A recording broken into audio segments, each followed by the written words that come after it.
ओम श्री साई नाथाय नमः। श्री साई सच्चरित्र अध्याय 39। बाबा का संस्कृत ज्ञान। गीता के एक श्लोक की बाबा द्वारा टीका। समाधि मंदिर का निर्माण। इस अध्याय में बाबा ने गीता के एक श्लोक का अर्थ समझाया है। कुछ लोगों की ऐसी धारणा थी कि बाबा को संस्कृत भाषा का ज्ञान न था और नाना साहिब की भी उनके प्रति ऐसी ही धारणा थी। इसका खंडन हेमाड पंत ने मूल मराठी ग्रंथ के 50वें अध्याय में किया है। दोनों अध्यायों का विषय एक सा होने के कारण वे यहाँ सम्मिलित रूप में दिए जाते हैं। प्रस्तावना। शिरडी के सौभाग्य का वर्णन कौन कर सकता है। श्री द्वारका माई भी धन्य है, जहाँ श्री साई ने आकर निवास किया और वहीं समाधिस्थ हुए।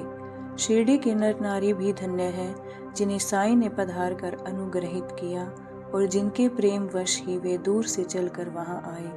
शिरडी तो पहले एक छोटा सा ग्राम था, परंतु श्री साई के संपर्क से विशेष महत्व पाकर वह एक तीर्थ क्षेत्र में परिणत हो गया। शिरडी की नारियां भी परम भाग्यशालिनी हैं, जिनका उन पर असीम और अडिग विश्वास प्रशंसा के परे है। आठों पहर काम काज करते, पीसते, अनाज निकालते, गृह कार्य करते हुए वे उनकी कीर्ति का गुणगान किया करती थी। उनके प्रेम की उपमा ही क्या हो सकती है। वे अत्यंत मधुर गायन करती थी, जिससे गायकों और श्रोतागण के मन को परम शांति मिलती थी। बाबा द्वारा टीका।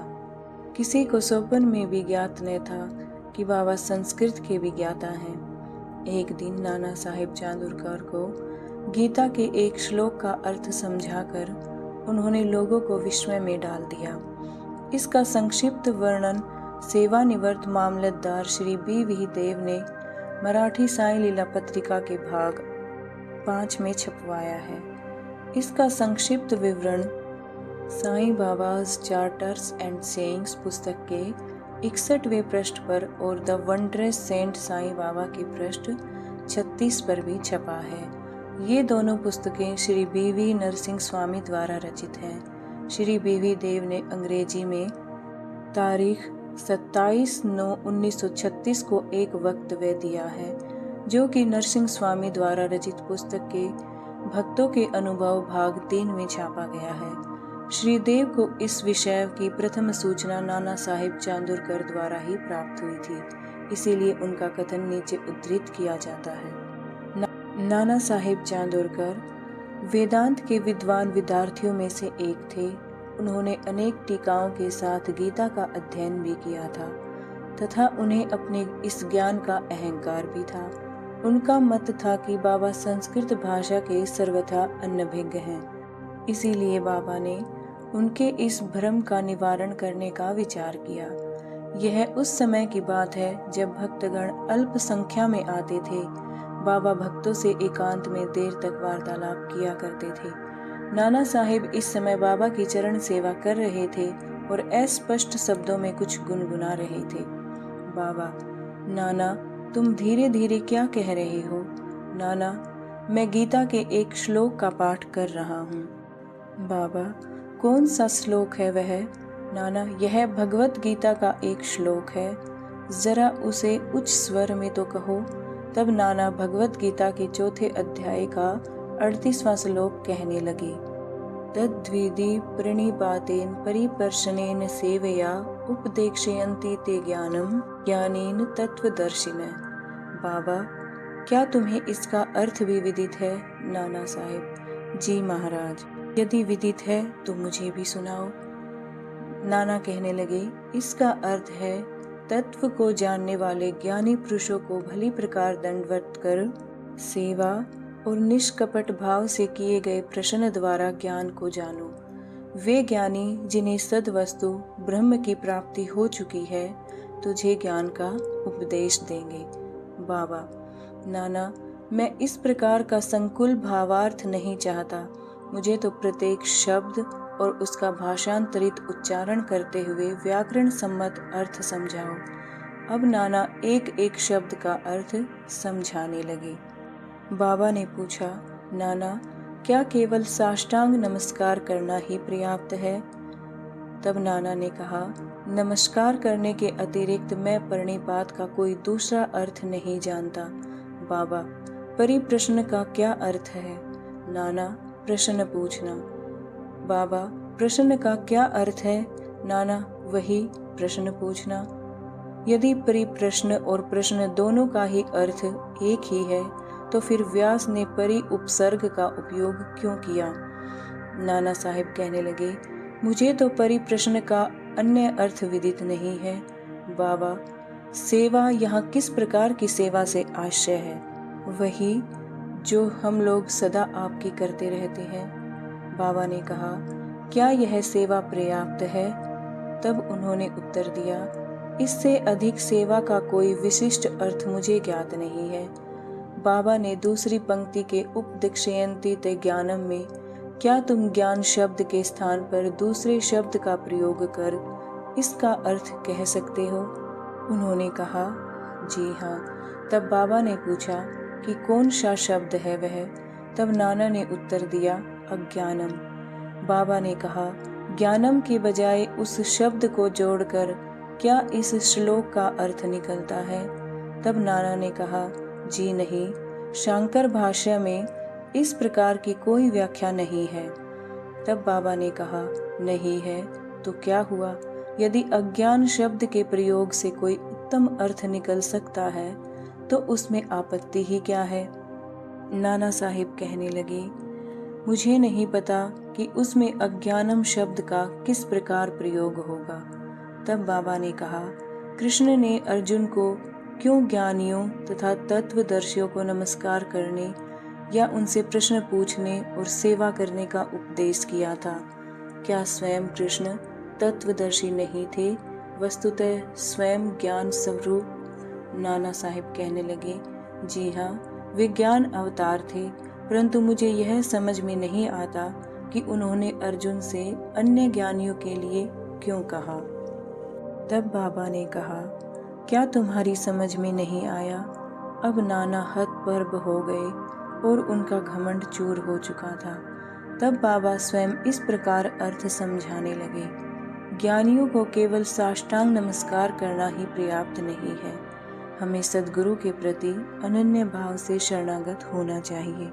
केवल प्रश्न पूछना ही पर्याप्त नहीं, किसी कुवृत्ति या पाखंड या वाक्य जाल में फंसाने या कोई त्रुटि निकालने की भावना से प्रेरित होकर प्रश्न नहीं करना चाहिए, वरन प्रश्न उत्सुकता पूर्वक केवल मोक्ष या आध्यात्मिक पथ पर उन्नति प्राप्त करने की भावना से ही प्रेरित होकर करना चाहिए। मैं तो सेवा करने या अस्वीकार करने में पूर्ण स्वतंत्र हूँ। जो ऐसी भावना से कार्य करता है वह सेवा नहीं कही जा सकती।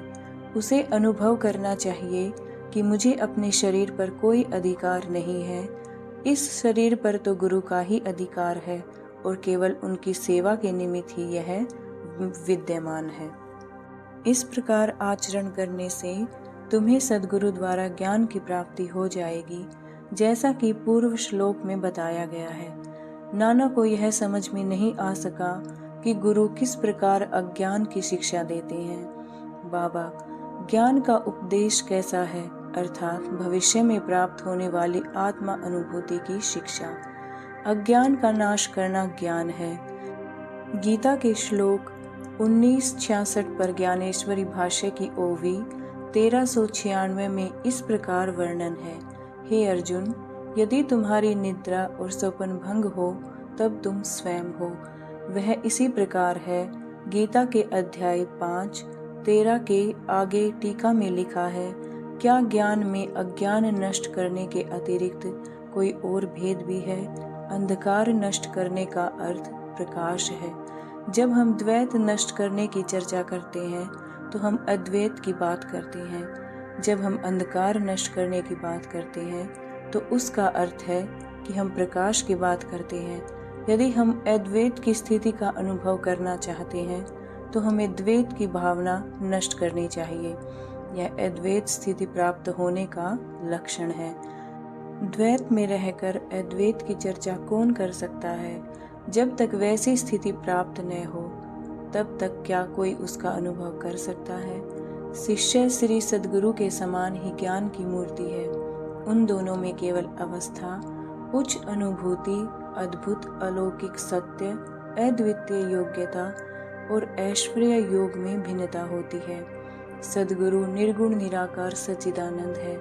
वस्तुतः वे केवल मनुष्य जाति और विश्व के कल्याण के निमित्त स्वेच्छापूर्वक मानव शरीर धारण करते हैं, परंतु नर देह धारण करने पर भी उनकी सत्ता की अंतता में कोई बाधा उत्पन्न नहीं होती। उनकी आत्म उपलब्धि, लाभ, दैविक शक्ति और ज्ञान सदा एक से रहते हैं। शिष्य का भी तो यथार्थ में वही स्वरूप है, परंतु अनगिनत जन्मों के कारण उसे अज्ञान उत्पन्न हो जाता है और उसी के वशीभूत होकर उसे भ्रम हो जाता है तथा अपने शुद्ध चैतन्य स्वरूप की विस्मृति हो जाती है। गीता का अध्याय 5 देखो।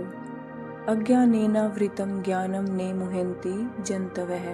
जैसा कि वहाँ बतलाया गया है, उसे भ्रम हो जाता है कि मैं जीव हूँ, एक प्राणी हूँ, दुर्बल और असहाय हूँ। गुरु इस अज्ञान रूपी जड़ को काट कर फेंक देता है और इसीलिए उसे उपदेश करना पड़ता है। ऐसे शिष्य को जन्म जन्मांतरों से यह धारणा करता आया है कि मैं तो जीव, दुर्बल और असहाय हूँ। गुरु सैकड़ों जन्मों तक ऐसी शिक्षा देते हैं कि तुम ही ईश्वर हो, सर्वशक्तिमान और समर्थ हो। तब कहीं जाकर उसे किंचित मात्र भास होता है कि यथार्थ में मैं ही ईश्वर हूँ। सतत भ्रम में रहने के कारण ही उसे ऐसा भास होता है कि मैं शरीर हूँ, एक जीव हूँ तथा ईश्वर और यह विश्व मुझसे एक भिन्न वस्तु है। यह तो केवल एक भ्रम मात्र है जो अनेक जन्म धारण करने के कारण उत्पन्न हो गया है। कर्मा अनुसार प्रत्येक प्राणी को सुख दुख की प्राप्ति होती है। इस भ्रम, इस त्रुटि और इस अज्ञान की जड़ को नष्ट करने के लिए हमें स्वयं अपने से प्रश्न करना चाहिए कि यह अज्ञान कैसे पैदा हो गया, वह अज्ञान कहाँ है, और इस त्रुटि का दिग्दर्शन कराने को ही उपदेश कहते हैं। अज्ञान के लिए नीचे लिखे उदाहरण हैं। मैं एक जीव अर्थात प्राणी हूँ, शरीर ही आत्मा है अर्थात मैं ही शरीर हूँ।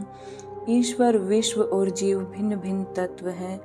मैं ईश्वर नहीं हूँ, शरीर आत्मा नहीं है, इसका बोध न होना, इसका ज्ञान न होना कि ईश्वर, विश्व और जीव एक ही है, तब तक इन त्रुटियों का उसे दिग्दर्शन नहीं कराया जाता।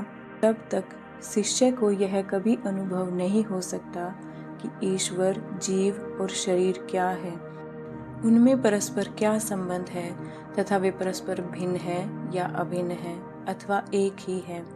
इस प्रकार की शिक्षा देना और भ्रम को दूर करना ही अज्ञान का ज्ञानोपदेश कहलाता है। अब प्रश्न यह है कि जीव जो स्वयं ज्ञान मूर्ति है, उसे ज्ञान की क्या आवश्यकता है। उपदेश का हेतु तो केवल त्रुटि को उसकी दृष्टि में लाकर अज्ञान को नष्ट करना है। बाबा ने आगे कहा, प्रणिपात का अर्थ है शरणागति। शरणागत होना चाहिए तन मन धन अर्थात अनन्य भाव से। कृष्ण अन्य ज्ञानियों की ओर संकेत करते हैं। सद्भक्त के लिए तो प्रत्येक तत्व वासुदेव है। भगवत गीता के अनुसार कोई भी गुरु अपने भक्त के लिए कृष्ण है और गुरु शिष्य को वासुदेव मानता है, और कृष्ण इन दोनों को अपने प्राण और आत्मा। चूंकि श्री कृष्ण को विदित था कि ऐसे अनेक भक्त और गुरु विद्यमान हैं, इसीलिए उनका महत्व बढ़ाने के लिए ही श्री कृष्ण ने अर्जुन से ऐसा उल्लेख किया है। समाधि मंदिर का निर्माण। बाबा जो कुछ करना चाहते थे उसकी चर्चा वे कभी नहीं करते थे, प्रत्युत आसपास ऐसा वातावरण और परिस्थिति का निर्माण कर देते थे कि लोगों को बाद में उनका निश्चित परिणाम देखकर बड़ा अचंभा होता था।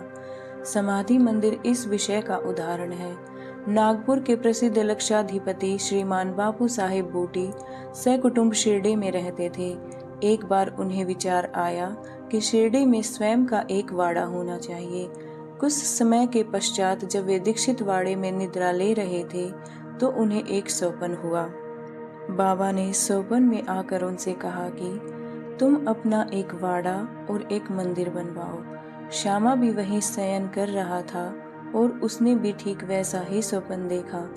बापू साहिब जब उठे तो उन्होंने श्यामा को रुदन करते हुए देखकर उनसे रोने का कारण पूछा। तब श्यामा कहने लगा, अभी अभी मुझे एक स्वप्न आया था कि बाबा बिल्कुल मेरे समीप आए और स्पष्ट शब्दों में मुझसे कहने लगे कि मंदिर के साथ वाड़ा बनवाओ, मैं समस्त भक्तों की इच्छाएं पूर्ण करूंगा।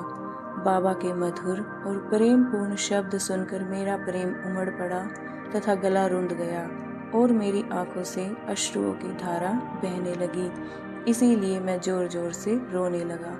बापू साहेब बूटी को आश्चर्य हुआ कि दोनों के स्वप्न एक से ही हैं। धनाढ्य तो वे थे ही।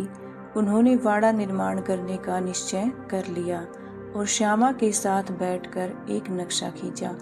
काका साहेब दीक्षित ने भी उसे स्वीकृत किया और जब नक्शा बाबा के समक्ष प्रस्तुत किया गया तो उन्होंने भी तुरंत स्वीकृति दे दी। तब निर्माण कार्य प्रारंभ कर दिया गया और श्यामा की देखरेख में नीचे मंजिल, तहखाना और कुआं बनकर तैयार हो गए। बाबा भी लेंडी को आते जाते समय परामर्श दे दिया करते थे। आगे यह कार्य बापू साहिब जोग को सौंप दिया गया। जब कार्य इस तरह चल ही रहा था, उसी समय बापू साहिब जोग को एक विचार आया कि कुछ खुला स्थान भी अवश्य ही होना चाहिए, जिसके बीचों बीच मुरलीधर की मूर्ति की भी स्थापना की जाए। उन्होंने अपना विचार श्यामा को प्रकट किया तथा बाबा से अनुमति प्राप्त करने को कहा। जब बाबा वाड़े के पास से जा रहे थे, तभी श्यामा ने बाबा से प्रश्न कर दिया। श्यामा का प्रश्न सुनकर बाबा ने स्वीकृति देते हुए कहा कि जब मंदिर का कार्य पूर्ण हो जाएगा तब मैं स्वयं वहां निवास करूंगा, और वाड़े की ओर दृष्टिपात करते हुए कहा कि जब वाड़ा पूर्ण बन जाएगा तब हम सब लोग इसका उपभोग करेंगे, वहीं रहेंगे, घूमेंगे फिरेंगे और एक दूसरे को हृदय से लगाएंगे तथा आनंद पूर्वक विचरेंगे। जब श्यामा ने बाबा से पूछा कि क्या यह मूर्ति के मध्य कक्ष की नींव के कार्य का आरंभ का शुभ मुहूर्त है, तब उन्होंने स्वीकारात्मक उत्तर दे दिया। तभी श्यामा ने एक नारियल लाकर तोड़ा और कार्य प्रारंभ कर दिया। ठीक समय में सब कार्य पूर्ण हो गया और मुरलीधर की एक सुंदर मूर्ति बनवाने का प्रबंध किया गया। अभी निर्माण का कार्य प्रारंभ भी न हो पाया था कि एक नवीन घटना घटित हो गई। बाबा की स्थिति चिंताजनक हो गई और बापू साहेब बूटी निराश से हो गए। उन्होंने सोचा कि यदि बाबा चले गए तो वाड़ा उनके पवित्र चरण स्पर्श से वंचित रह जाएगा और मेरा सब लगभग 1 लाख रुपया व्यर्थ हो जाएगा। परंतु अंतिम समय बाबा के श्री मुख से निकले हुए वचनों ने मुझे वाड़े में ही रखना केवल बूटी साहिब को ही सांत्वना नहीं पहुंचाई, वरन अन्य लोगों को भी शांति प्रदान की। कुछ समय के पश्चात बाबा का पवित्र शरीर मुरलीधर की मूर्ति के स्थान पर रख दिया गया। बाबा स्वयं मुरलीधर बन गए और वाड़ा साईं बाबा का समाधि मंदिर। उनकी अगाध लीलाओं की था कोई न पा सका।